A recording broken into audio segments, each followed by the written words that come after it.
फोथांनानै लाखिनो हायो जोंनि बर' गथ'फ्रा गुबुन बिजोङाव बारस्लायलांनाय बर' बिजोंनि फारसे फोथायनाय गैयै जालांनाय बर' बिजोङाव जोंनि फरायसा आरो बिमा बिफाफ्रा गाव गावनि गथ'फोरखौ फोरोंनो थाखाय हगारनो बानाय।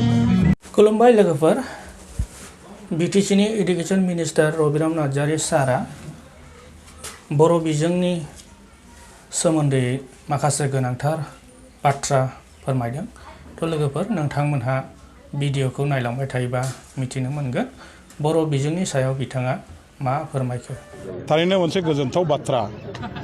दिनै बिथांमोनहा मैयानिफ्राय बे साननैनि दिन थारिखखौ थि खालामनानै जोंनि कसुगावनि नैबे गेवलां फोथाराव दुलाराय आसामनि गुदि बर' बिजोंनि फोरोंगिरिफोरनि मोनसे जथुम्मा लिंदों आरो बेवहायनो जोंहा गसाइगाव जिल्ला कमिटि बर' गुदि बिजोंनि जे गौथुम दङ बिथांमोनहाबो लोगोआव खनसेयैनो खुंफादों।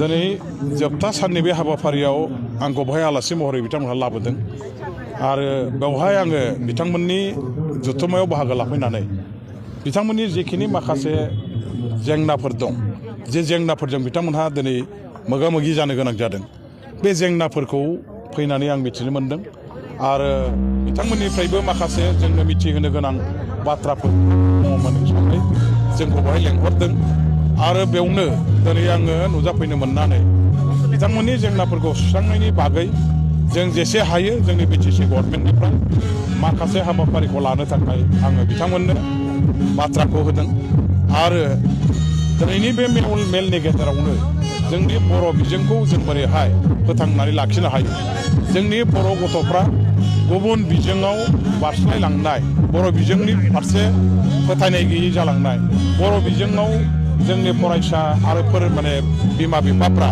गाव गावनि गथ'फोरखौ फोरोंनो थाखाय हगारनो बानाय, फरायनो बानाय जे मोनसे थासारि फैदों, बे जोंनि थाखाय मोनसे बिराद गिदिर चेलेन्ज, बिराद गिदिर मोनसे गिख्रंथाव थासारि आरो बेबायदि थासारिनि गेजेराव जों बर' बिजोंखौ बोरै फोथांनानै दोननो हायो बेनि माखासे राहा लामाखौ लानो गोनां दङ। जोंनि बिमा बिफानि गोसोआवबो मोनसे फोथायनायखौ लाबोनांगोन जे गाव गावनि गथ'फोरखौ बर' बिजोङाव फरायहोयोबा फोरोंहोयोबा बेवहाय गथ'फ्रा जेबो खहा गैया, बरंसो गथ'फ्रा साबसिन सोलोंथाइखौ लानो हायो। बे बाथ्राखौ जोंनि बिमा बिफाफोरखौबो जों बुजिहोनो हानांगोन। लोगोसे फरायसाफोरनि गेजेरावबो मोनसे गोसोआव बिसासखौ लाबोनो हानांगोन। बे बिसासा जाबाय मा, जोङो साफा साफा गिदिर मानसि जानांगौबा, जाफुंसार साफा साफा नोगोरारि जानांगौबा, जाफुंसार फरायसा जानांगौबा जों गुबुन बिजोङाव थांनानै फरायनो गोनां गैया।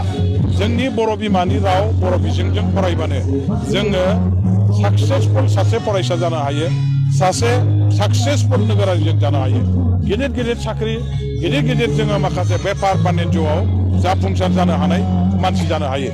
सोलोंथाइखौ जोङो बे खार'नावनो जोंनि बर' बिजोंजों लानायाव जोंहा जेबो खहा गैया।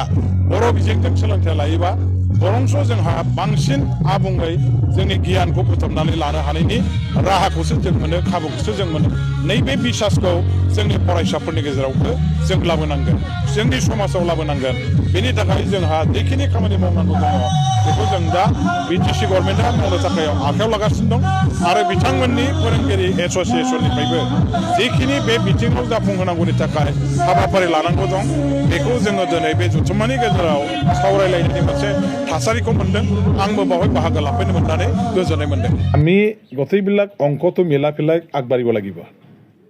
আপোনাসকলে গম পাইছে ইতিমধ্যে যোৱা বিটিচি ইলেকশ্যনৰ আগে আগে ইউপিপিএলৰ আমলত তেখেতসকলে ফৰেষ্টৰ মাষ্টৰ এপইণ্টমেণ্ট আকৌ আমাৰ বিচিডিচি ছেক্ৰেটাৰীবিলাকৰ এপইণ্টমেণ্ট দিছিলে আৰু সেইবিলাক জাষ্ট ইলেকশ্যনৰ আগে আগে দিলে আৰু এইবিলাক এপইণ্টমেণ্টটো দিয়া সময়ত তেওঁলোকৰ মাজত কেনেকুৱা ধৰণৰ বিশৃংখলতা আহিছিল, পোৱা নোপোৱাৰ এইবিলাক বিষয়টোলৈ দলৰ মাজত কেনেকুৱা ধৰণৰ বিভাজন, কেনেকুৱা ধৰণৰ বিপদ সংকট আহিছিল সেইবিলাক কথা আপোনালোকে নিশ্চয় জানে।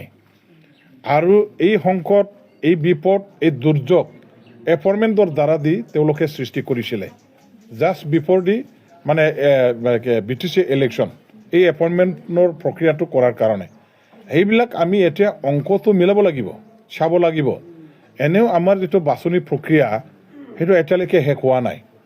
যিবিলাক আমাৰ ভেৰিফিকেশ্যন সেইটো এতিয়াও চলি আছে, গোটেই প্ৰক্ৰিয়া চলি আছে, গোটেই কাম আমাৰ কমিটিৰ পৰা কৰি আছে।